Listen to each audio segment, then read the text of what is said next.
the discreet treasures of Princess Sibylla from the House of Luxembourg-Nassau. She was born into nobility, but descended from empires. Princess Sibylla of Luxembourg, great-granddaughter of King Alfonso XIII and Queen Victoria Eugenie, grew up quietly in Geneva, far from the Spanish court that once ruled continents. Educated across Europe, she married into the Luxembourg dynasty in 1994.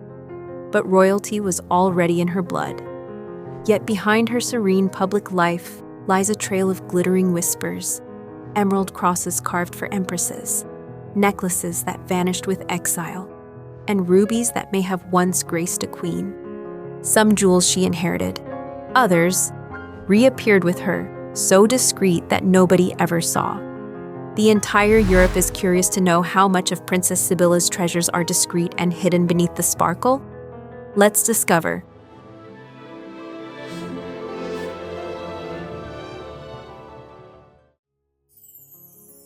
Ruby necklace. Among royal jewels, few pieces shimmer with such personal meaning as Princess Sibylla of Luxembourg's ruby and diamond necklace. Gifted to her in 1994 by Grand Duke Jean and Grand Duchess Josephine Charlotte, it marked her entry into Luxembourg's Grand Ducal family on the eve of her wedding to Prince Guillaume. Set with vivid rubies and brilliant diamonds, its design is regal, yet soft, timeless, with whispers of vintage European elegance. Worn first at her Paris wedding gala, the necklace became Sibylla's signature, seen at royal events across decades. The wedding of Princess Alexandra in 1997, Crown Prince Haakon's wedding in 2001, and most recently, the Prince of Schaumburg-Lipa's wedding in 2021. Always worn with grace, sometimes paired with her Art Deco tiara, other times with matching ruby earrings, the necklace seems to carry more than beauty. It holds presence, memory, and possibly a mystery. Some believe the rubies may have deeper roots, traced back to Spanish nobility or reworked from a vanished royal suite. Perhaps Queen Victoria Eugenie herself. Whatever the truth, one thing is clear. This necklace is a living heirloom, and Princess Sibylla wears it not as decoration, but as her beloved rubies. Art Deco Tiara. A glittering ode to geometry and grace, Princess Sibylla's Art Deco tiara is a piece that whispers of legacy and quiet elegance. Crafted in the sleek, angular lines of the Art Deco era, the tiara can be worn in two settings, grand and petite. A gift from her family after her 1994 wedding to Prince Guillaume of Luxembourg. It has graced major royal celebrations. Crown Prince Haakon's wedding in 2001, the Prince of Prussia's ball in 2011, and again in 2021 at the Schaumburg-Lipa wedding ball. Its origin traces back to her mother, Princess Olimpia Torlonia, an Italian noblewoman of dignified poise and discreet glamour. One can only wonder what other treasures Olimpia passed on to her daughter. And we will, later in this video, mention some of her exquisite jewels. But for now, this Art Deco tiara stands as a symbol of inherited elegance. Congo Necklace-Tiara. A waterfall of diamonds, crafted by Van Cleef and Arpels using stones from the Belgian Congo, was gifted to Princess Josephine Charlotte in 1953, shimmering with symbolism and sovereignty. Its design is royal ingenuity, a convertible masterpiece that transforms from a dazzling necklace into a tiara, with a matching bracelet that doubles as a second collar, worn for her wedding to hereditary Grand Duke Jean, and again for the coronation of Queen Elizabeth II. This jewel became a constant companion through grand galas and imperial milestones. After her passing, whispers swirled.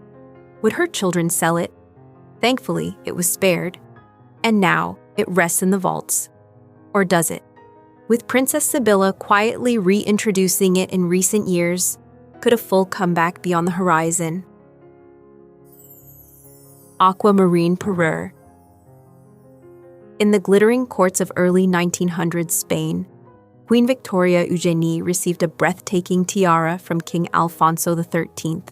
crafted by Anne Serena, inspired by a piece she'd admired in silence. Originally set with drop pearls, she boldly had it reimagined in the 1920s with brilliant Brazilian aquamarines, pairing it with a matching Art Deco parure that shimmered with royal flair. This regal suite changed hands in 1935 when gifted to her daughter Infanta Beatriz upon marriage. But the aquamarines proved too grand for the tiara's frame, so Bulgari stepped in, transforming it into the stunning diamond circle tiara still admired today. Worn at illustrious events, Athens balls, royal weddings, audiences with the Pope, the parure became a symbol of graceful legacy. From Princess Sandra Torlonia's debutante ball to royal galas across Europe, the pieces lived a glittering life.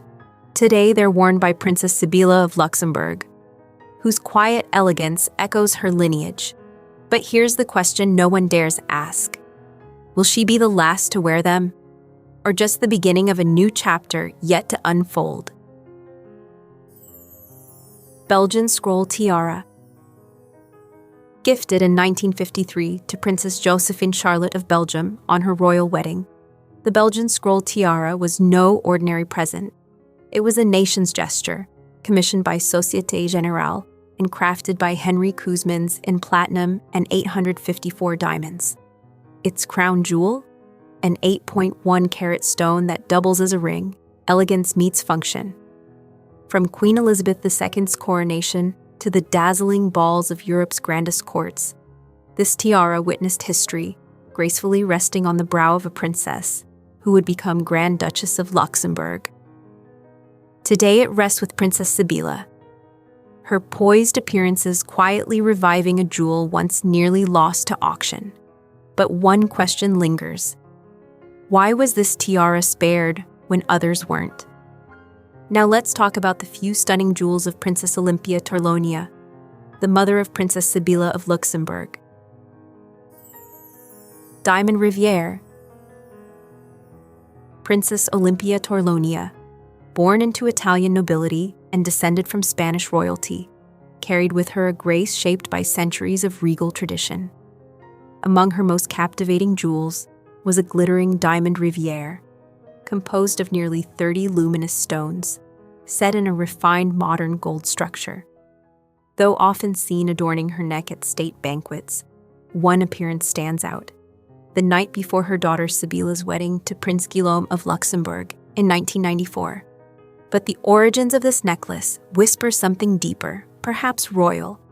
It's believed to be the very Rivière gifted by King Alfonso XIII to his daughter Infanta Beatriz in 1935, reset in the sleek style favored by Bulgari during the 1940s.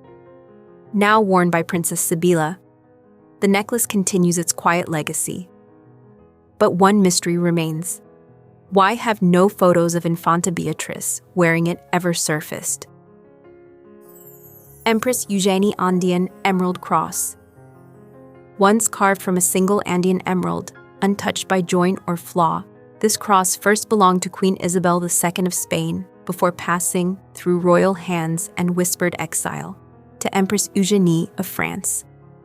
Whether it was sold or gifted remains a mystery even Queen Victoria pondered.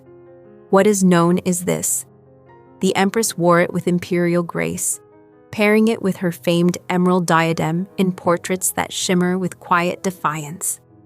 Later, in exile, she entrusted it to Queen Victoria, who passed it on to Princess Beatriz.